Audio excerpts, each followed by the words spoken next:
अंग्रेजों का सबसे शक्तिशाली हथियार उनकी बंदूकें नहीं थीं। वो थे उनके गढ़े हुए झूठे नैरेटिव्स, वह झूठ जिन्हें वो बार बार दोहराते थे। जैसे कि हम भारतीय खुद अपना शासन चलाने के काबिल ही नहीं हैं, कि हिंदू और मुसलमान इस देश में एक होकर नहीं रह सकते, कि आज़ादी की मांग करने वाले लोग खतरनाक उग्रवादी थे। इन बातों को इतनी बार दोहराया गया कि बहुत से लोगों ने इन बातों को ही सच मान लिया।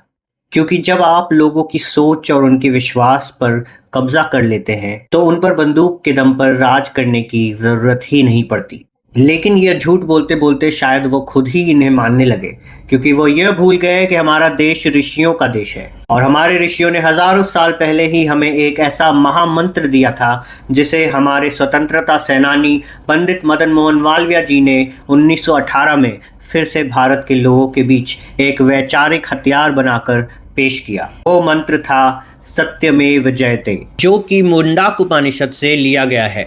सत्यमेव जयते नंत्रम, यानी जीत हमेशा सत्य की होती है, झूठ की नहीं। इस एक मंत्र ने आज़ादी की लड़ाई लड़ने वालों के हौसले बढ़ा दिए और वह अलग अलग तरीकों से ब्रिटिश राज के फैलाए हुए झूठ को काटने लगे और इसके लिए उन्हें अनगिनत कष्ट झेलने पड़े। फिर भी वह कभी रुके नहीं, क्योंकि उन्हें अटूट विश्वास था कि एक दिन उनके सत्य की ही जीत होगी। और ऐसा ही हुआ।